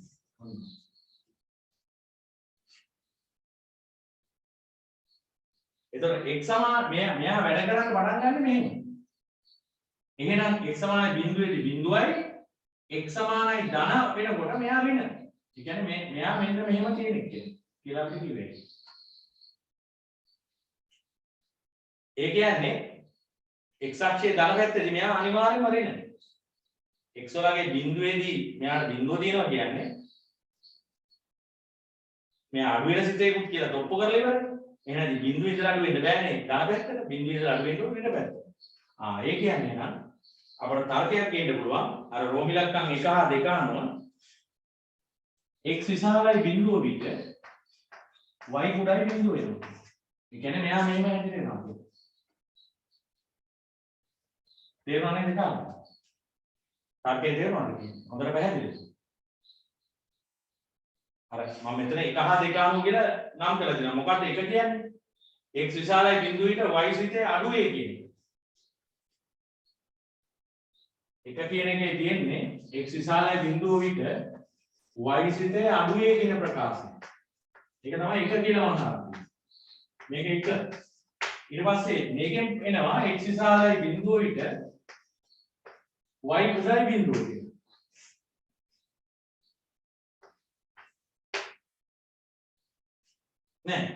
නෑ x සමානයි බිඳුව විට y සමානයි බිඳුව කියන. ඒක තමයි දෙවෙනි ප්‍රකාශය. ඒ කියන්නේ මේ විදිහට තියෙන කර්ව් එක කියන්නේ. ඒතර ඔය දෙකම එකට ගත්තාම තර්කයක් ගේන්න පුළුවන්. 1 හා 2 අනුව කියන්න පුළුවන්. 1 හා 2 අනුව කියන්න පුළුවන්. x විශාලයි බිඳුව විට y කුඩායි බිඳුව වෙනවා. y කියලා ගත්තේ මේකනේ. එතකොට මේක y කියලා ගත්තේ මේක කුඩායි බිඳුව. මේක වෙනවා කියන්නේ මේක වෙනවා. x කුඩායි බිඳුව විට y කුඩායි බිඳුව වෙනවා කියන්නේ මේක කුඩායි බිඳුව වෙනවා කියන්නේ. ඒ කියන්නේ මේක වෙනවා මේක මොකක්ද මේක වෙනවා. එතකොට බලන්න මේ තර්කය හරියට මෙහෙම ගන්න ඔබට මේ පුළුවන් ද කියන කාරණා. හරි. එතෙන්දී වැදගත් වුණා අර x සමානයි බිඳුවේදී සිතයාගේ. ඉතින් මේවා කොහෙත්ම A level paper එකේ ස්ට්‍රක්චර් එකට ගැලපෙන්නේ නැහැ. මොකද මම මේ ඕනේ නැතිව රිපෝට් එකක් දාලා තියෙනවා. හරි. ඊළඟ හතරවෙනි ප්‍රශ්නෙට ගියොත් ඒක නම් එච්චර කතා කරන්න දෙයක් නැහැ. 4යි 5යි මම ටක් ගාලා යනවා. මේ හතරවෙනි එකට ගියොත් දැන් මේකේ තියෙන වක්‍රයක් අනුරේඛනය කරන්න දැන් පළවෙනි එකේ තිබුණා. මට බැරි වුණා මේ දෙක අතරේදී වක්‍ර අනුරේඛනයේ පාඩම මට ඇත්තටම වීඩියෝ එකකින් තමයි කරන්න වෙන්නේ. කොහොමද මම ඔයගලන්ට දැන් මේ අපි කතා කරේ පස්වෙනි එකනේ නේ 6 7ට කලින් මම ඒක කතා කරලා මේ ගණන් දෙක ඒකෙම සාකච්ඡා කරන්න. ඒ වක්‍රම් එක පාට කියන්න බෑ. ඒකයි වැඩේ දෙන්නේ. මේක හරියට පොඩි ෆවුන්ඩේෂන් එකක් දාගෙන එන්න ඕනේ. ඒ කැලල මම කරන්නම්. ඒතකොට මේක ඉස්සලාම තියෙන්නේ මේ ප්‍රකාශනයේ ඍණ 2යි මූල 2යි ධන 2යි මූල 2 අතර කිසි මගයක් තිබෙනවා කියලා ඔබ දන්නවා ඒක කරන්න ඇති. මම මේක y කියලා අරගෙන අන්තිමට මේක පත් වෙලා තියෙනවා මෙන්න මේ වගේ ස්වභාවයක්. ඔබට මම කිව්වා මතකද අසමානතාවයක් ගොඩනගන්න පුළුවන් ක්‍රම ගණනාවක් තියෙනවා කියලා. කිසියම් ත්‍රිකෝණමිතික සිතයක් යම් පරාසයක් තුල පවතිනවද නැද්ද කොහෙද තියෙන්නේ වගේ ප්‍රශ්න අහුවොත් අපි ඒකට අකුරක් අරගෙන සුළු කරලා අසමානතාවයකට යන්න ඕනේ කියලා කිව්වනේ. ඒතකොට මේ අසමානතාවයට යන්න පුළුවන් ක්‍රම කිහිපයක් කිව්වා. එකක් තමයි සයිනයක් උක්ත කරලා සයිනේ ඍණ 1යි ධන 1යි අතර තියෙන්න ඕනේ කියන තර්කයෙන් යන්න පුළුවන්. කෝසයිනේ උක්ත කරලා කෝසයිනේ ඍණ 1යි ධන 1යි අතර තියෙන තර්කයෙන් යන්න පුළුවන්. වර්ග සමීකරණයක් අරගෙන ඒකේ ඩෙල්ටා විශාලයි හෝ සමානයි බිඳුව යුතුයි කියන තර්කයෙන් යන්න පුළුවන්. පූර්ණ වර්ගයක් සකස් කරගත්තොත් ඒක විශාලයි හෝ සමානයි බිඳුව කියන තර්කයෙන් අසමානතාවයට කියයි. ඒ කියන්නේ අපි අකුර ගත්තනේ අකුරක් ඒ අකුර ඇතුළත් ප්‍රකාශනයක් හදාගෙන ඒකට තමයි අසමානතාවය ගොඩනගන්නේ. ඒ අසමානතාවය ගොඩනගන්න පුළුවන් ක්‍රමවේද ටික තමයි ඔය කිව්වේ. තව එකක් මතකද මම කිව්වා මෙන්න මේ ස්වරූපයට ආවොත් a cos θ ගන්න b sin θ සමානයි c වලට ආවොත් මේකට විසඳුම් තියෙන්න නම් a වර්ගය ගන්න b වර්ගය කුඩයි හෝ සමානයි c වර්ගයේ විය යුතුයි කියන්නේ. අන්න ඒක තමයි මෙතනදී පාවිච්චි කරන්නේ. sorry a වර්ගය ගන්න b වර්ගයේ විශාලයි හෝ සමානයි c වර්ගයේ. ඒ තර්කය තමයි මෙතන අරන් තියෙන්නේ. ඔබට පේනවා මෙතන y sin θ ඍණ cos θ සමානයි 3 කියලා සමීකරණයක් තියෙනවා. ඒතකොට a cos θ දාන b sin θ සමානයි c වගේ එකක් මේ තියෙන්නේ. a cos θ දාන b sin θ සමානයි c වගේ. a කියන්නේ ඍණ 1, b කියන්නේ y, c කියන්නේ 3. එතකොට දැන් මේක θ කියන්නේ තාත්වික පවතින අගයක්නේ. එහෙනම් මේක වෙන්න නම් y වර්ගයේ දාන ඍණ 1 වර්ගය විශාලයෝ සමාන වෙන්න ඕනේ 3 වර්ගය. ඒකෙන් තමයි කියන්නේ. හරි. පැහැදිලි. ඊළඟට මෙන්න මේක ඔප්පු කරන්න තියෙනවා. ඉතින් ඒක මම කරලා තියෙනවා. ඊට පස්සේ වක්‍රයන් දිලේ කොටස මම කරන්න යන්නේ නැහැ මෙතන. ඊළඟට C part එක. හරි. එතකොට C part එක ගත්තොත් ඒ C part එකේ ඔබ දන්නවා sin නියමය ලියලා සමානයි අපි k කියලා ගන්නවා. මේ අර a යට sin a සමානයි b යට sin b සමානයි c යට sin c සමානයි k කියලා ලියන්න පුළුවන්. එතකොට මේ තුන් දෙනා වෙන වෙනම k ට සමාන කරපුවාම සමීකරණ තුනක් එනවා. දැන් ඒක තමයි මෙතන මම පාවිච්චි කරලා තියෙන්නේ. sin a කියන එක අරන් තියෙනවා n ඍණ n යට k, sin b අරන් තියෙනවා n ධන n යට k, sin c අරන් තියෙනවා. ඊට පස්සේ අර බව පෙන්නන්න තියෙන එකේ වම් පැත්තට ආදේශ කරලා. ඉතින් කෙලින්ම බිඳුව වෙනවා. හරි? කෙලින්ම බිඳුව වෙනවා. ඊට පස්සේ එහෙනම් ඒකෙන් කොහොමද මම ගිහිල්ලා තියෙන්නේ? අර 2 sin c ඔප්පු කරලා තියෙනවා. 2 sin c ඔප්පු කරපුවම sin b ධන sin a නේ. ඒකට අර සාමාන්‍ය අර මොකද මම සර්ව සාමාන්‍ය වර්ගයක් කළා. අන්තිමට අන්නේ ටිකේ දාපුවම කාරණේ හරි. හරිද? මට කතා කරන්න ඕනේ මෙන්න මේ පස්වෙනි එකේ ඊටාම වැදගත් පොයින්ට්ස් දෙකක් තුනක් තියෙනවා. අන්න ඒ ටික කතා කරන්න ඕනේ පස්වෙනි එකේ. මම ඉවර කරනවා තව මොහොතකින්. මොනවද මේ පස්වෙනි එකේ කතා කරන්න තියෙන්නේ? දැන් මේකේ මුල් කෑල්ලේ කතා කරන්න දෙයක් නැහැ. හරි? sec θ දැන් tan θ k නම් cos θ මේ බව පෙන්වන්න කියන එක. එතකොට මම හිතන්නේ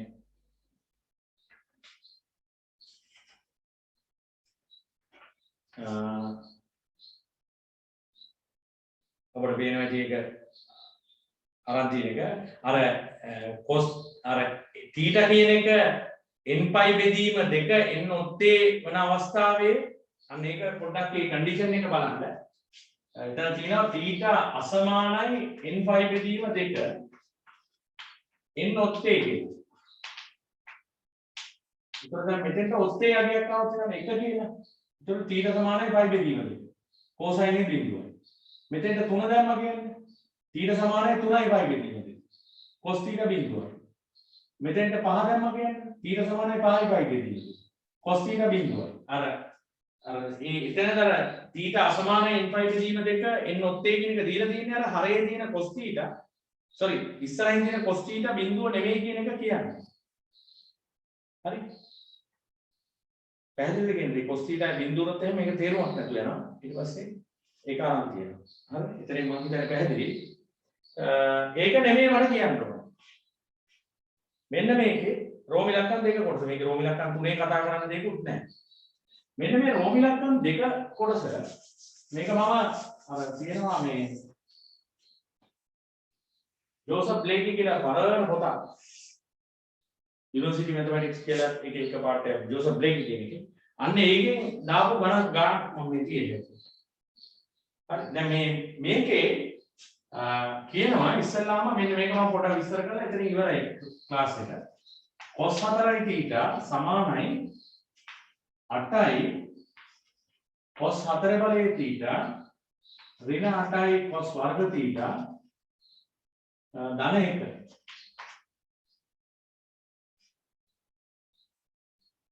ඒ ටික පෙන්වන්න කියන. ඒතකොට හරිනේ. ඊට පස්සේ කියනවා cos 4යි θ භාගයේ විට හා θ මෙන්න මේ වෙන එක θ වල විසඳුම් මේ බව පෙන්වන්න කියලා. එතකොට ඔබ දන්නවා අර සාධාරණ විසඳුම අරගෙන cos 4යි θ භාගය නම් cos 4යි θ සමානයි cos pi බෙදීම 3. එහෙනම් 4යි θ සමානයි 2යි n pi ධන වර්ග pi බෙදීම 3. ඉතින් ඊට පස්සේ ඔබ දන්නවනේ අර n වලට අගයන් ආදේශ කරනකොට අපි මොකද කරන්නේ කියලා. මතකනේ? දැන් මේක තියෙන්නේ θ සමානයි n pi බෙදීම 2 ධන වර්ග pi බෙදීම 12 කියලා. දැන් මෙහෙම තියාගෙන n වලට බිංදුව 1 2 3 ආදේශ කරන එක මාරාමාරු. හරි. එතකොට අපි කරන්නේ මෙන්න මේ මොකද්ද මෙන්න මෙතන තියෙන එක නැති වෙන විදිහට එතනට එක එන විදිහට අපි පොදු සාධකයක් එළියට ගන්නවා. ඒකට pi බෙදීම 12 එළියට ගන්නවා. එතකොට මෙතන එනවා 6යි n ධන වර්ගයෙන් 1. දැන් මාර ලේසි n වලට අගයන් ආදේශ කරනවා. ඕක මම තීරු ගන්නත් ඉතලා. තීරු ගන්නත් මම ඔතන අර එහෙම හදා ගන්නවා. නැතුව මෙහෙම තියාගෙන n වලට අගයන් ආදේශ කරනකොට ගොඩක් අමාරුයි. මෙන්න මෙතන තියෙන එක ගන්නවා පොදු සාධකයක් ඇටියට එළියට. ඒතකොට ගානට මෙතන එන්නේ n වල රේඩියස් විතරයි. දැන් මාර ලේසි අගයන් ආදේශ කරන්න. ඉතින් ඔබට පේනවා n සමාන බිංදුව දාලා තියෙනවා, n සමාන 1 දාලා තියෙනවා. අර දැන් θ තියෙන්න ඕනේ මේ රේන්ජ් එක ඇතුලේ කියලා කියනවනේ ඒගොල්ලෝ. බිඳුවයි 184 කියලා. ඒතකොට ඒකෙන් පිටේව ගන්න බෑ ඒක අපිට. මේකේ ඒගොල්ලෝ කියනවානේ තීටා විශාලයි බිඳුව සමානයි බිඳුව කුඩයි සමානයි පයි. ඒක ඇතුලේ රේන්ජ් එකේ වලට මට ඒකත් නෙමෙයි වැදගත්. එනයින් මෙන්න මේ සමීකරණයේ මූල අපෝහණය කරන්නේ. අන්න එතනයි මට මේ ඔබත් එක්ක ඩිස්කස් කරන්න ඕන සංසිද්ධිය තියෙන්නේ. දැන් බලන්න මෙතන 16x4 ඍණ 16x වර්ගය ධන 1 සමානයි බිඳුවේ මූල අපෝහණය කරන්නේ. මේක. දැන් මේක මොකක්ද උඩේකට එක තියෙන සම්බන්ධය? දැන් ඔබට පේනවද? මෙන්න මේ පාර්ට් එකම තමයි මෙතන තියෙන්නේ කියලා පේනවද? ඒ කියන්නේ මේකේ cos θ වෙනකොට x දැම්මොත් මේක හම්බ වෙනවා. හරි. එතකොට මේකේ x සමානයි බිඳුව මේකේ cos θ වෙනකොට x දාපුවාම මේක ලැබෙනවා.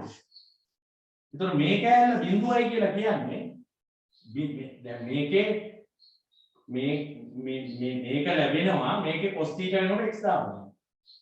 එහෙම නැත්නම් මේකේ x තියෙන තැන් වල cos θ දාපුවාම මේ ප්‍රකාශනය අපිට වම් පැත්තේ හම්බ වෙනවා. ඒතකොට මේක බිඳුව වෙනවා කියලා කියන්නේ මේ කෑල්ල බිඳුව වෙනවා කියන එක. ඒ කියන්නේ මේක බිඳුව වෙනවා කියන එක. හරි. එහෙනම් අපි cos 4i θ සමානයි බිඳුව කියන සමීකරණය විසඳනවා. ඔබට පේනවද මෙතන මේ?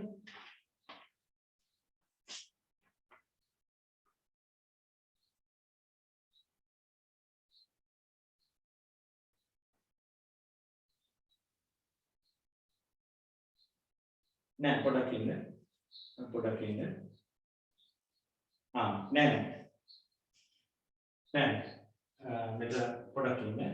පොඩි වැරදීමක් කළා මට. ඔව්.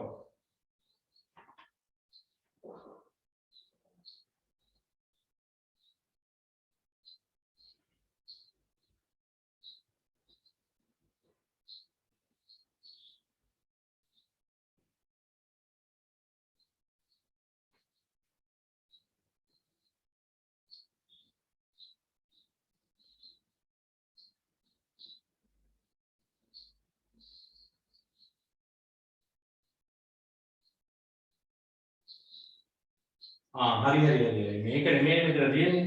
මෙතන 16 නේ තියෙන්නේ, මෙතන 8 තියෙන්නේ, මෙතන ඒක නෙමෙයි තියෙන්නේ. ඒකයි මම බැලුවේ මොකද්ද මේ නොගැලපීම. හරි. ඒ කියන්නේ දැන් මෙහෙමයි. දැන් මේක ලබා ගන්න නම් මේක ලැබෙන්න නම් මේකෙන් මෙන්න මේ කොටස සමාන වෙන්න ඕනේ භාගෙට. ඒ කියන්නේ cos 4i θ භාගෙට සමාන වෙනකොට මොන බලන්න දැන් cos 4i θ භාගෙට සමාන වෙනකොට මේ කෑල්ල භාගෙට සමාන වෙනවා. cos 4i θ සමානයි භාගෙට 8i cos 4 බලයේ θ ඍණ 8i cos වර්ග θ සමාන වෙනවා. මේක නෙමෙයි මෙතන තියෙන්නේ. මෙතන 8 මෙතන 16 නේ තියෙන්නේ. වැරදුනා. ධන 1 සමානයි භාගෙට. ඒතර මේක මේ පැත්තට ආවම එහෙම නැත්නම් අපි දෙකෙන් මුළු එකම ගුණ කරොත් 16i cos 4 බලයේ θ ඍණ 16i cos වර්ග θ ධන 1 සමානයි බිඳුව එක. හරි. දැන් මන්න මෙයයි අනුරූපයි. දැනුයි මේ දෙක අනුරූප වෙනවා. මේකේ x මේකේ cos θ වෙනකොට x දැම්ම කියලා මේක හම්බෙන්නේ නැහැ. සමාවෙන්න ඕනේ මට. මට මේ මෙතන 8 මෙතන 16 තියෙන මේ දෙක එක හම්බෙන්නේ නැහැ. ඒක වැරදි. හරි. එකෙන් හම්බෙන්නේ නැහැ. මේක භාගයට සමාන වුණාම එන සමීකරණය තමයි මෙතන තියෙන්නේ. හරි. ඒ කියන්නේ දැන් මේක සිද්ධ වෙනකොට ඒ කියන්නේ cos 4i θ භාගය වෙනවන්න වෙන්න බෑ මේක සිද්ධ වෙන්නේ. මේක සිද්ධ වෙනකොට cos 4i θ භාගය වෙන්නේ. එතකොට මේක සිද්ධ වෙනවා. ඒ කියන්නේ මේක හරියටම මේකේ දැන් මේකේ cos θ වෙනකොට y දැම්මොත් x දැම්මොත් මේක හම්බ වෙනවා. හරි. ඒ කියන්නේ මේකේ cos θ සමානයි x ආදේශ කරොත් අපිට දෙලින්ම මෙයාම හම්බ වෙනවා. මේ දෙකෙන් මේ සමීකරණය හම්බ වෙනවා. ඒ කියන්නේ මේ සමීකරණයේ cos θ ට එන විසඳුම් තමයි මෙයාගේ x වලට එන විසඳුම් කියන්නේ. ඒ කියන්නේ මෙයාගේ cos θ තියෙන තැන් වල x දාපුවම මේක ලැබෙනවනේ. එතකොට මේ සමීකරණයේ cos theta ට ලැබෙන විසඳුම් තමයි මේකේ x වල විසඳුම. ඇයි cos theta සමාන x නේ? එතකොට මේකේ cos theta ට ලැබෙන විසඳුම් කියන්නේ මේකේ cos theta ට ලැබෙන විසඳුම. sorry මේකේ cos theta ට ලැබෙන විසඳුම් කියන්නේ ඒ theta අගයන් කියන්නේ මෙන්න මේක තෘප්ත වෙන theta අගය. තේරෙනවද කාරණේ? දැන් මේකේ cos theta ට ලැබෙන විසඳුම් කියලා කියන්නේ මේකේ cos theta ට ලැබෙන විසඳුම් මේකේ x වලට ලැබෙන විසඳුම්. එතකොට මේකේ cos theta සඳහා ලැබෙන විසඳුම් වල cos theta සඳහා ලැබෙන විසඳුම් කියලා කියන්නේ මේකේ theta සඳහා ලැබෙන විසඳුම් වල cosine එක. දැන් මේකේ මෙහෙම වෙනකොටනේ මේක වෙන්නේ. එතකොට මේකේ theta මේක තෘප්ත වෙන theta අගයන් තියෙනවනේ. ඒ theta වල අගයන් වලට අදාළ cos theta තමයි මේකේ විසඳුම් වෙන්නේ. තේරුණාද? දැන් මේක සිද්ධ වෙන theta අගයන් තියෙනවනේ. ඒ අපි දුම මේක සිද්ධ වෙන එක theta අගයක් π බෙදීම 3 කියලා හිතමුකෝ. එතකොට cos π බෙදීම 3 මේකේ විසඳුම. cos π බෙදීම 3 මේක තෘප්ත කරනවා. cos π බෙදීම 3 මේක තෘප්ත කරනවා. cos π බෙදීම 3 මේක තෘප්ත කරද්දී මේකේ විසඳුම වෙනවා x සමානයි cos π බෙදීම 3. දැන් අපි ඒතකොට මේක තෘප්ත කරන θ අගයන් හතරක් තියෙනවා. එකක් π බෙදීම 12. θ π බෙදීම 12 දී මේක වෙනවා. එහෙනම් මේකේ θ වෙනකොට π බෙදීම 12 දාපුවාම මේක තෘප්ත වෙනවා. එහෙනම් ඒ කියන්නේ cos π බෙදීම 12 නේ. එහෙනම් x වලගේ සමානයි cos π බෙදීම 12. එහෙනම් මේකේ විසඳුමක් වෙනවා cos π බෙදීම 12. එතකොට තව මේකේ θ සමානයි 5යි π බෙදීම 12 දී මේක විසඳුමක් වෙනවා. θ සමානයි 5යි π බෙදීම 12. එහෙනම් θ සමානයි 5යි π බෙදීම 12 මේකට ආදේශ කරපුවම තෘප්ත වෙනවා.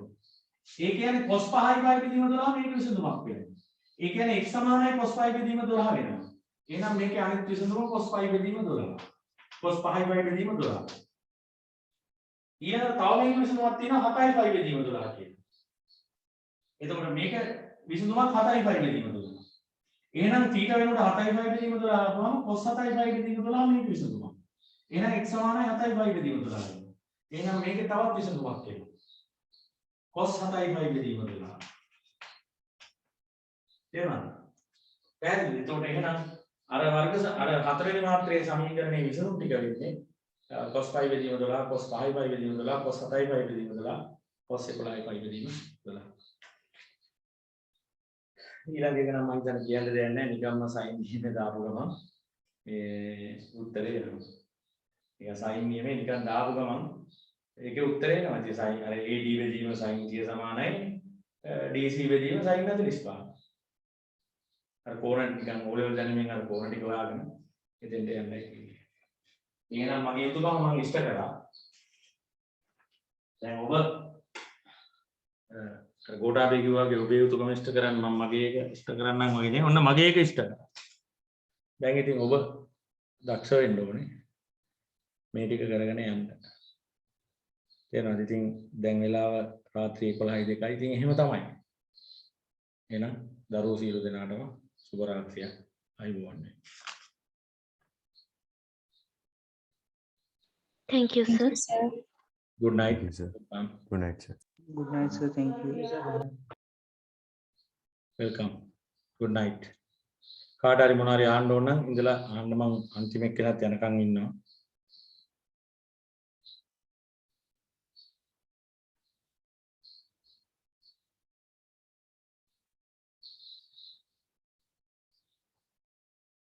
කාට හරි කතා කරන්න ඕනේද මම?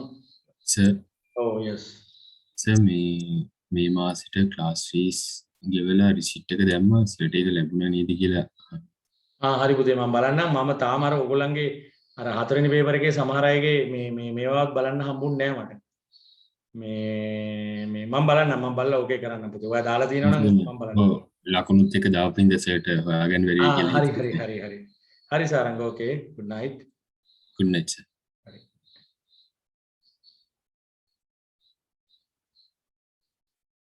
ජයින්දු මොනවා හරි තියෙනවද කතා කරන්න?